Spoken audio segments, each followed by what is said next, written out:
What I would say for, if you're listening to this and you're struggling with infertility or recurrent pregnancy loss, the first thing I would say is it's not your fault. Every single one of us who has a story is like, is it because I, went to the taco truck on Tuesday? Is it because I spent 16 hours in the OR operating? Like, we all connect these dots in our mind. And I will tell you, infertility is a disease. It affects 1 in 4 female physicians, 1 in 3 female surgeons. I promise you, it is not your fault.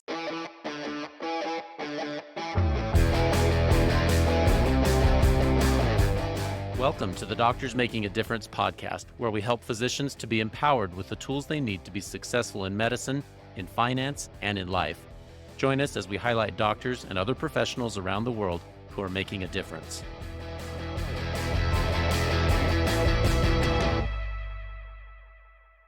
So today I am delighted to welcome Dr. Erica Bove. Dr. Bove, she's given me permission to call her Erica, is double board certified as an OBGYN and also a reproductive endocrinologist. Super excited to have Dr. Bove, Erica, here with us. Want to hear what she has to say. She has quite a journey. She'll talk about her personal experience with reproductive endocrinology and then also all the resources and tools that she's given to others, but particularly to physicians. Again, most of our audience are physicians listening to this. So if you're a physician listening, you may find this very interesting and very helpful for your own life. So Erica, do you mind introducing yourself to our audience?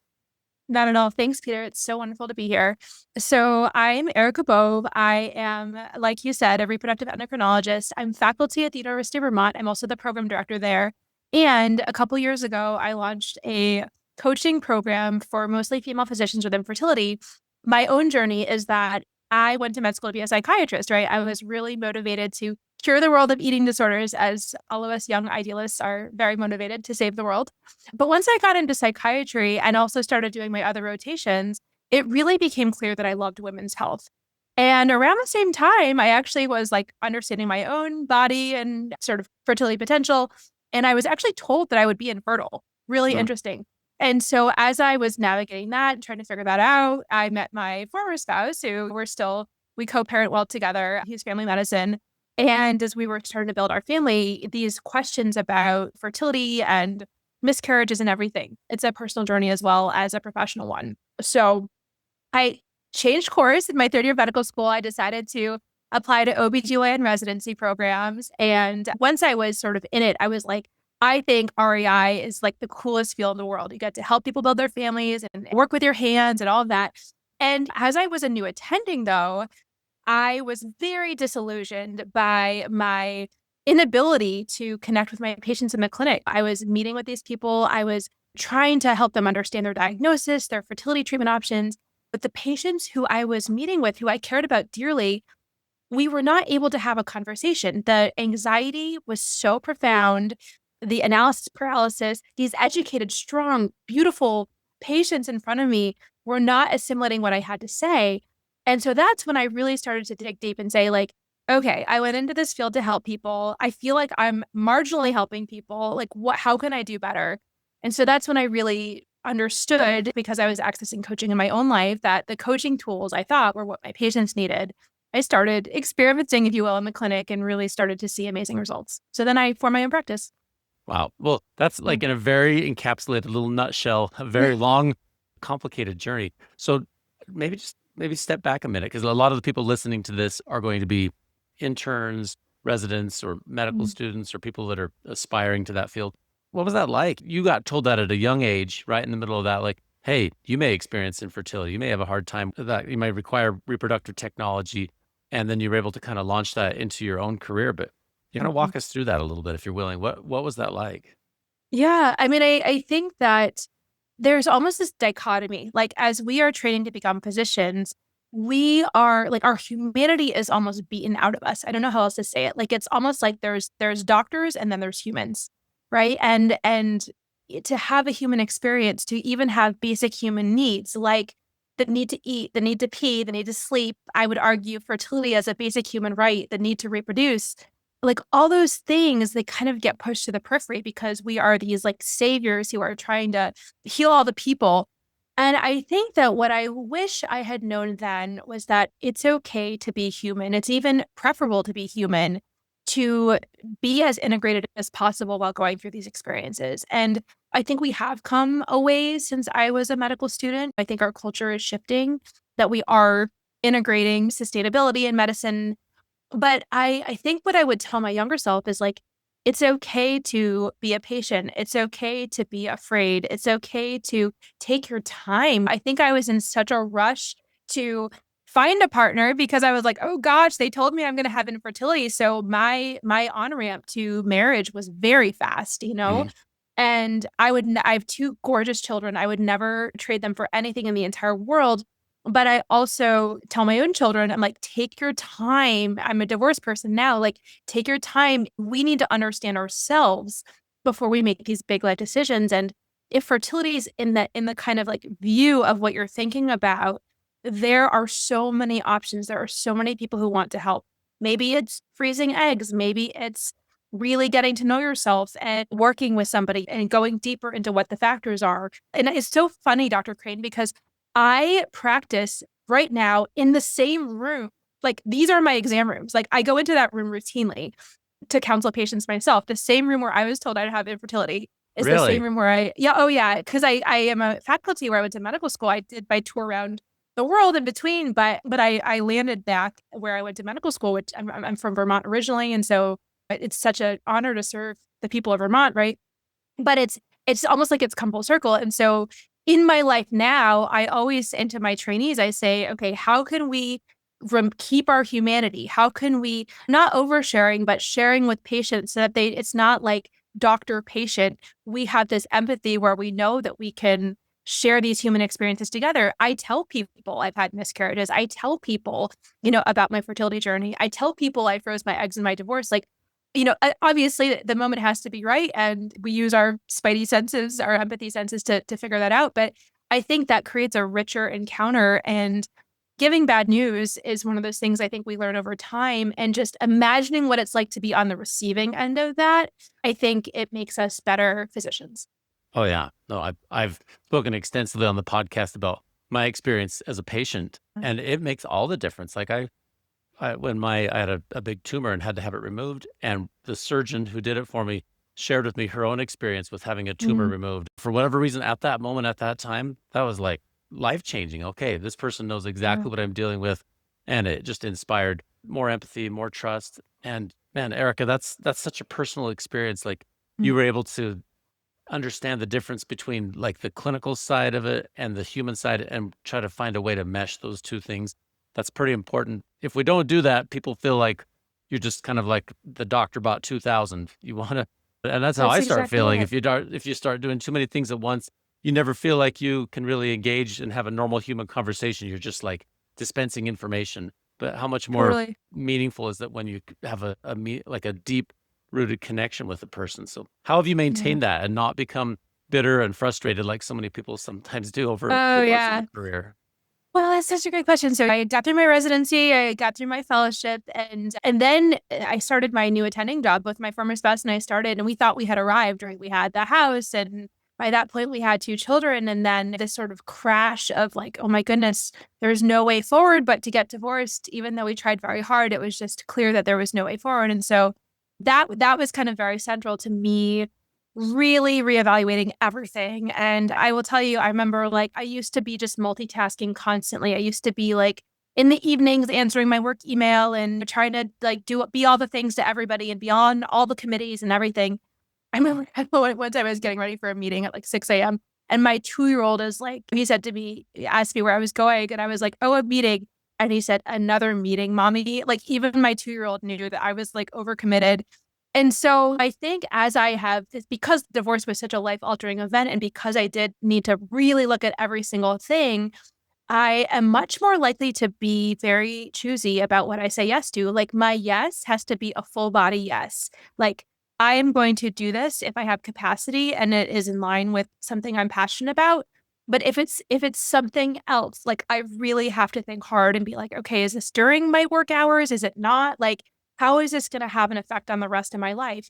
Primarily my relationship with my children, which is my number one priority at this moment in time. And so as I think about how I navigated that time, really like sort of coming through the divorce, I would say, and reawakening, part of it was like, how am I with my patients? And I started to realize like, I'm kind of quirky. I'm endearing. I love my patients. But as I was trying to practice medicine in this very like regimented rubric way, that was also impeding my ability to connect with my patients. So if the time is right and my patient gives me permission, I will give them a hug, right? After an embryo transfer, I do all my like weird juju to like help the embryo stick. And patients love it. And like I laugh with patients, I cry with patients. I really like I'm my quirky self. It's like I don't have to like be like, okay, how am I going to be quirky today? But I think the more that I embrace my own authenticity, my uniqueness as a person, and share that with my patients, the deeper those connections are. And my patients, they keep in touch with me. Like I have a patient from when I was a fellow, and her twins are over 10 years old. And every single birthday, she reaches out to thank me and share pictures. And like, this is just amazing. But I think it's because I needed to fully embrace who I am in order to keep this work sustainable. So that's one thing. I also think what I have learned in terms of being able to balance having young children and clinical medicine is for me, I can really only do it best in limited doses, right? So I have a part-time position right now. Will that change in the future? I'm not sure. But finding coaching, creating my coaching practice, having that be my coaching, my creative outlet, which the hours are very controllable, especially as I navigated a parenting schedule where I didn't have my children half the time. That has been very impactful to be like, I am still a whole physician. I have a meaningful impact in the world. And it doesn't have to look like what I was shown. It doesn't have to look like what I was taught a whole human physician is.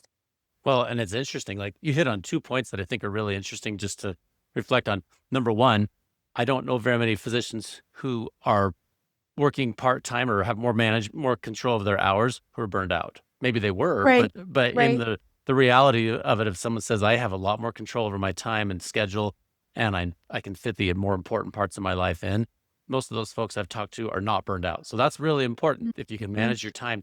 And then the second thing that I thought was interesting you just talked about was this authenticity as you talk about patients, interact with them with your whole self. You use the word quirky. I don't think you're quirky, but just your normal authentic self. I think in 2025 that's what people are looking for. Maybe Yeah. there was a time in the past where people wanted the physician to show up in the white coat and be at a distance and I'm going to this expert authority. But in the information age in 2025, I think our patients seek authenticity. This is a real person I'm talking to, and it's just an interesting metamorphosis. You watch old movies from way back, and the doctors were like on almost on this pedestal in a different socioeconomic class, and Hmm. you didn't ever address anybody by their first name, and you didn't know where they lived or anything like that. And now it's just much more of an authentic connection. That's a lot of times what people are seeking. So both of those things, I think, play into what you just like the original question you're answering is how do you avoid Yeah. burnout? Be your authentic self and control your Yeah. time. Those are Yeah. time-honored principles for sure. Yeah. And can I add something to that? Yes. Yeah. So I think I have these moments in my life that have really been these watershed moments. And I was working full time. I was divorced. We were maybe like 2 to 3 years into this new normal. And my 10-year-old looked at me at the time and he said, Mommy, where are you? Mhm. And I had hustled all day in the clinic. I was up training my nurses to handle as much of the patient questions as possible. Like I had the nanny. I walked home, like hot dinner on the table. And like I said, my 10-year-old said, Mommy, where are you? And I said, Buddy, I'm right here. And he said, he looked at me, kids, they tell the truth, right? He said, Mom, you're here, but you're not here. And that was when I was like doing everything I could to like not check my work email at home, to contain the work. And I realized I was out of alignment. So I think that is the other thing that we really have to pay attention to. And it's a daily practice, right? It's not even like, oh, I'm out of alignment, I'm gonna change my job. And then it's like we have to work on ourselves. And it is a daily practice, a daily discipline. But I had to really face my own truth in that moment and say, you know what? Nothing is more important to me than my relationship with my children. And this this clinical situation that I'm in right now, despite my best efforts, is not supporting my highest good, right, in this life. And so what can I do? And the answer was actually that I needed to leave that job and obviously find a place that really did value me and honored my parenting schedule. And I feel very lucky right now that I have colleagues who basically base our call schedule largely around my parenting schedule, which is so kind. But I think it's a win-win for everybody. And if we are out of alignment, I feel like that's when the burnout happens, right? Because we're forcing it, right? It's not happening in a way that is sustainable. But when those moments happen, we really do have to do like a soul searching like I did. And it was like, how can I? And I will tell you, my brain offered me so many reasons why I couldn't leave that job. And I was like, oh, but I'm geographically tied here because of my divorce decree. But then I was in coaching school at the time, and this person in my small group from Australia offered me a job, like a virtual job working part-time, supporting their people in Australia. And that was like the first crack in the system. I was like, well, she said, even sent me a contract. And I was Oh, like, really? yeah, yeah. And I was like, okay, 15-hour time difference. How can they're going to pay me well to do this. And I started to think, maybe I'm not limited to Albany, New York. Maybe there are other options that are virtual or thinking outside the box. And that's when I started to say, how can I do this in a way that is life-giving to my family, where I have gas in the tank at the end of every day? Which for me, that's, people say, well, how do you define alignment? How do you know what that feels like in your body? Because if we use somebody else's as metric, that's not necessarily going to work for us. For me, it's working in a day and then feeling like I can be fully present with my children. And it was so interesting because once I found that, I reached out to, a lot of it was intuition and praying and all those things. But once I found that, it was traveling 3 hours away from my house when I didn't have my children, and really saying, like, if I'm going to be here, I need to only be available when I don't have my children. And they're like, great, we'll make it happen. When that happened, my son, it was like maybe 18 months later, he looked at me and he was like, gosh, I get teary thinking about this. He goes, Mom, you're back. Oh, that's You're awesome. back. And like I sit on the floor and I play games with them. I played Chutes and Ladders with my son yesterday. We are going to a movie tonight because I promised them. All the while, here I am today recording this amazing podcast with you. I have coaching clients. I have content I'm creating. Like this is such a beautiful, rich life. And now I'm nearly there, right? There's still things I need to work on, but I feel much more in line with my priorities and my values. And I think that when we can line up those vectors, it's almost like protection against burnout, because we can have these rich, meaningful lives doing what we're supposed to do. Well, another component is you're an OBGYN when you go through residency for obstetrics in particular. I mean, there's just babies come when they want. So That's right. And I deliver babies as part of my job, You and do. they just come whenever they want. And, They and do. it's a valuable, meaningful part of what I do, but it is hard to be like, oh yeah, I'll commit to be there at that time. And I have some excellent practice partners who will pick up the slack if I'm gone, et cetera. But you're on the hook a lot. So that's You nice that are. you've been able to find that.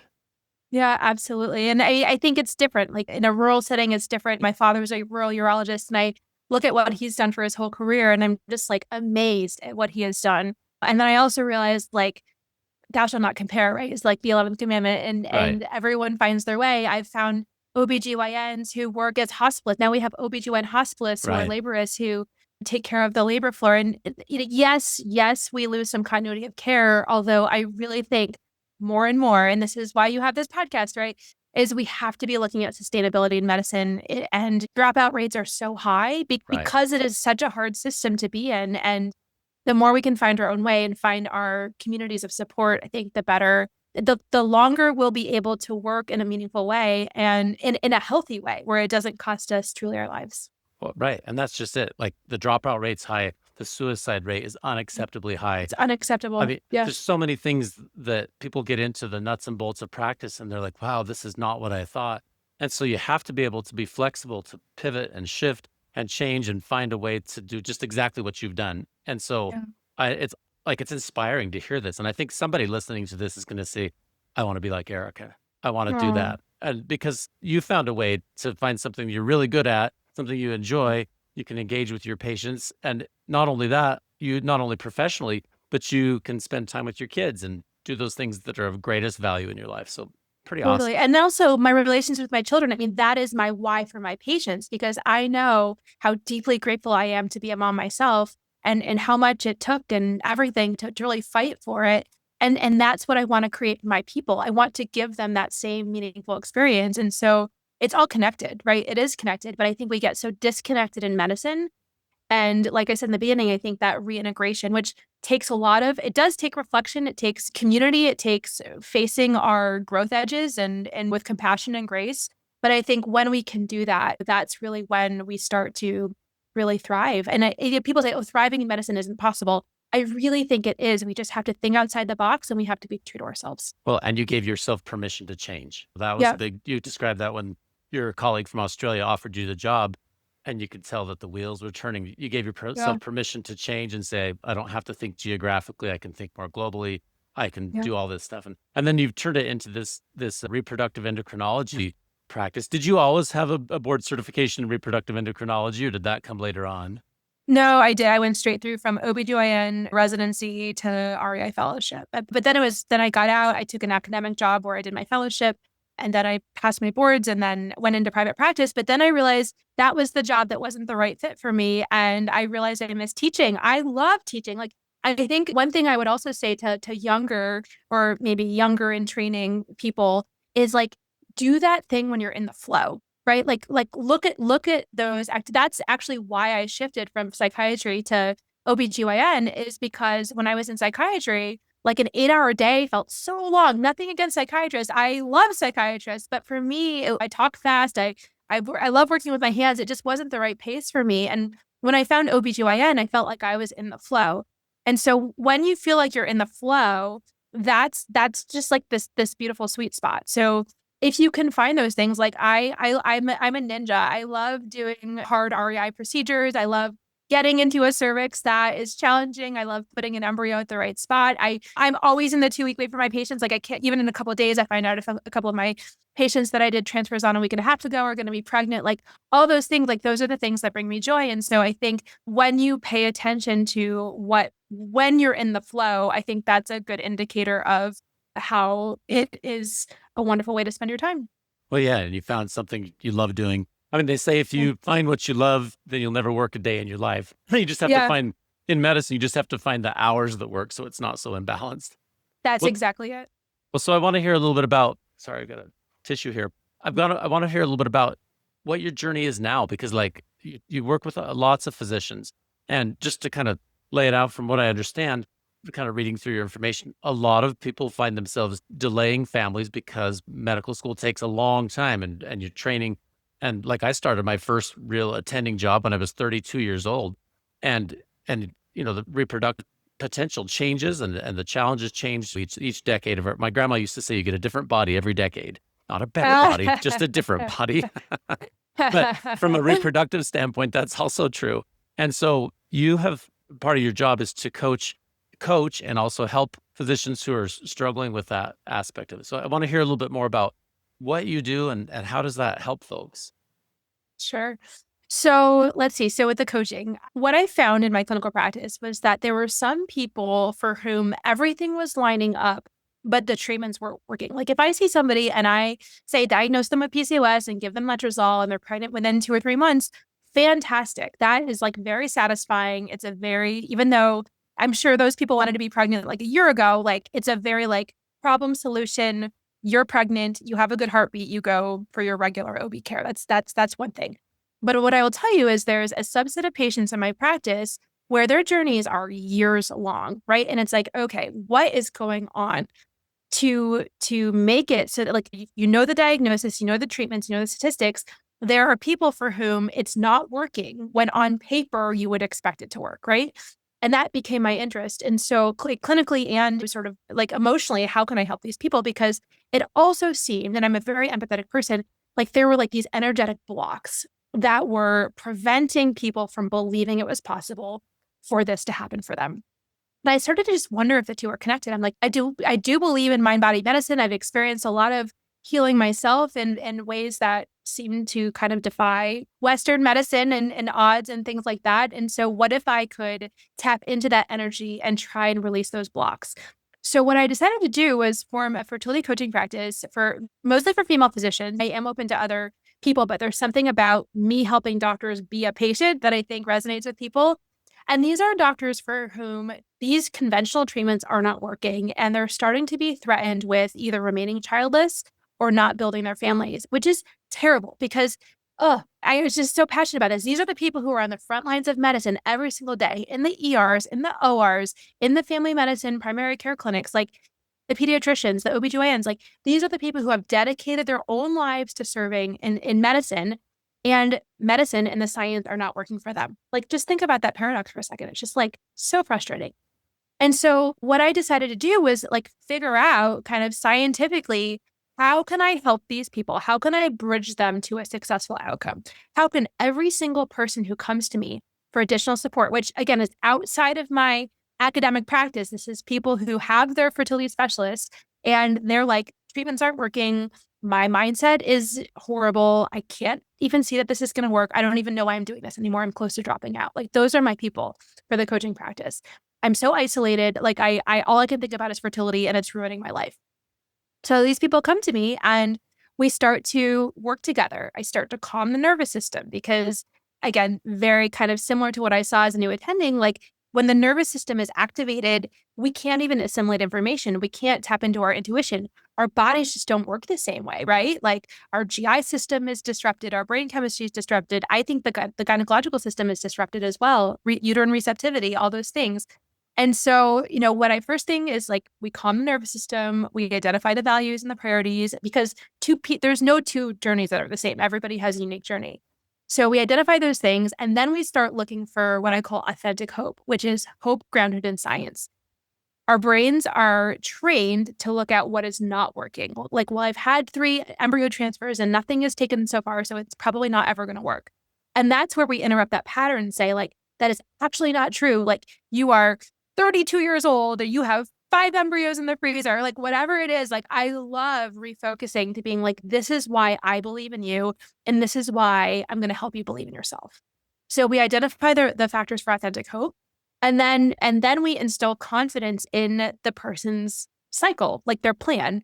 So many people, even physicians, don't know why their fertility specialist has prescribed a certain protocol or whatever else. So I break it down. I work with the fertility specialist. I say, this is why, this is scientifically how it makes sense. Maybe ask your REI this question the next time you see them. Maybe you add this adjunct or whatever else. But we kind of realign that, like, the initial distrust, the initial hypervigilance, we tone all that down so that there's trust in the system, appropriately so, and trust in our own bodies to do the work of having a baby, right? And I will tell you, it is working at unprecedented rates. It's amazing. We do one-on-one support, we do groups. The support groups are absolutely phenomenal in terms of people just inspiring each other and being a resource for each other. It's so beautiful. Of course, I have content because my people are all nerds like us and they like worksheets and homework and things like that, so videos. But it's this process of reconnecting the mind and the body, toning down the hypervigilance, trusting the process, and then bridging through to a successful outcome. I love it. It's awesome. Like you speak the language, you speak doctor and you speak patient, and they're kind of different languages and trying to, it's hard to learn how to be a patient when you've been a doctor. Like that, it really is. I've tried So to hard. walk that path myself, and it's a little bit hard to know. You want to approach the problem with humility and you want to approach the problem with an open mind. Yeah, your brain goes to like, what would we do? And like you say, you want to just nerd out on the science and figure it out, but there's a real human connection part of it that is really required. So when you do your work with folks, it sounds like you're working a lot with reproductive endocrinology specialists across the nation and you refer people there. So what's the process? Somebody listening to this, probably several people listening to this are going to say, that is really resonates in my life, or I have a colleague or a patient or somebody that really needs this. What's their first step? Sure. So if you are an individual who's currently suffering from infertility, on my website, there's a link to book a call or DM me. Like, I always love hearing from people. I want to know, like, what's your situation? What tools are in the toolkit? Like, how can we help? So I love for people to like reach out individually. There's also a couple of really well-run Facebook groups for female physicians with infertility. And again, I'm very cautious about social media because I think that sometimes it can take on a life of its own. But there's a couple really well-run groups out there. If you DM me, I will connect you. Those groups they have a lot of resources, a lot of built-in support. So that's the first thing, is to contact me directly. If you are a physician listening to this and you have people in your life or you have patients yourself who are struggling, I actually have a referral form. And so it's very quick to fill out. Under 2 minutes is what people tell me. Because what I found is if you tell your patient, oh, this person, Dr. Bove, she's doing this coaching. It's really interesting. There's still so much stigma about mental health support. Like over 90% of those people never reach me because of shame and complex emotions, and nothing is going to help me in those things. And so I find it particularly helpful if the physician themselves or their team fills out this very brief referral form. And then I can reach out to the person directly and start to sort out what might be helpful. Yeah. How do people reach you? What's your, do they go to your Yeah. website or they go to Yeah. LinkedIn, or how should they contact you? Absolutely. So my website is the most comprehensive place. I have a submission form if you want to reach out and just sort of ask me a question. I'm also on social media. So my website, just to sort of say what that is loveandsciencefertility.com. There's also a button there to book a call directly for me, like with me. If you are a patient and you want my perspective, happy to do that as well. Also on social media. So everything is under Love and Science Fertility. Instagram, Facebook, people send me DMs all the time. I love DMs. I love knowing what's going on in your world. People follow up with me and let me know how different things go. And so those are generally the best places. And so I can also, Dr. Kidd, I can certainly give you my referral form if that would be helpful. But those are the best ways to contact me because I know how many people are suffering and I know how many people don't know that these resources are available.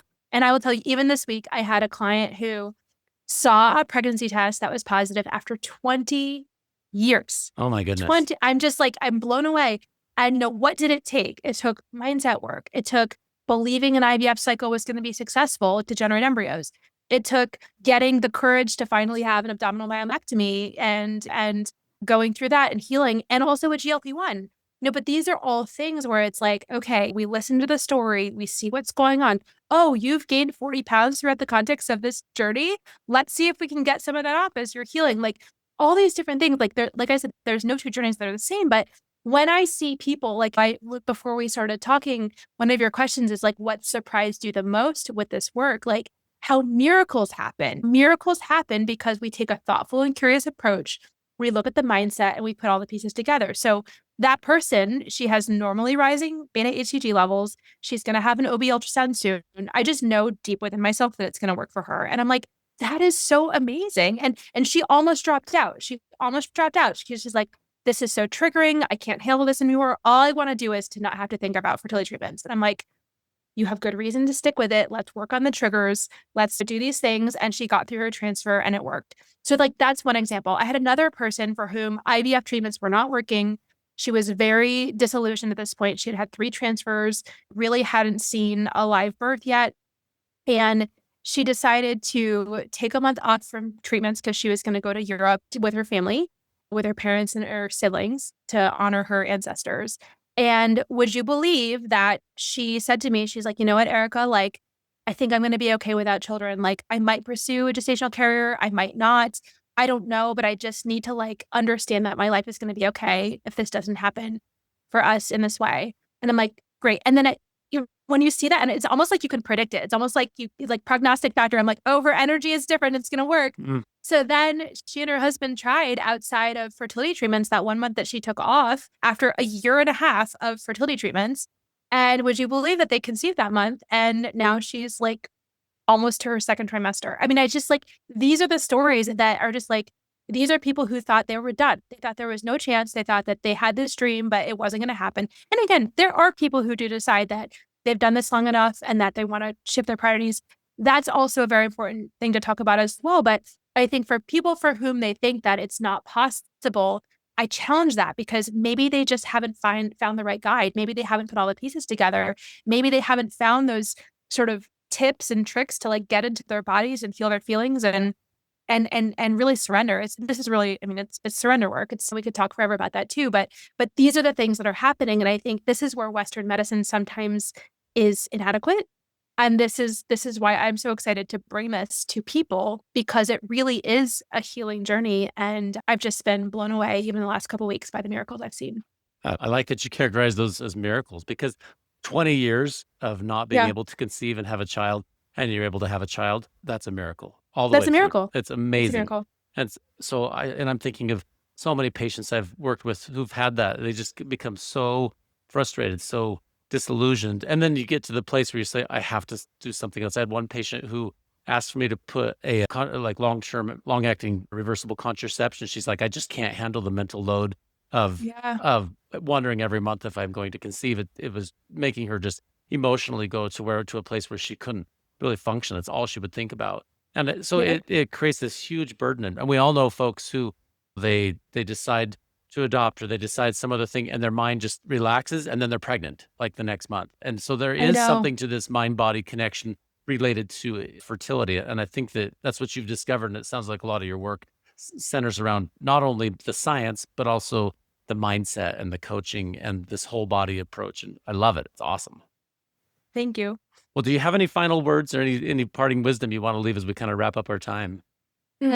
So yes. Okay. So I guess I have sort of like to the two different groups of people who might be listening and resonating. So if you're a trainee and you're listening to this and you haven't quite differentiated, so to speak, what I would say is that a career in medicine doesn't have to look the way that you've been shown. There are so many beautiful ways to have a career in medicine, meaningful ways, ways of being an entrepreneur, thinking outside the box. And so when we align our own unique gifts and sort of look at our vision for why we're here on this earth professionally, right? Like when we can align those things, that's when the magic happens. So if you have a desire in your heart to do something that maybe is like a little different, just follow the breadcrumbs and see where it leads, because that is our creativity, that is our purpose, and that is actually where we can have the greatest impact in the world. So that's my first sort of piece of advice, and also to bring in the humanity, because whenever we bring in the humanity, everything just gets so much better, messier but better. Right. And then what I would say for if you're listening to this and you're struggling with infertility or recurrent pregnancy loss,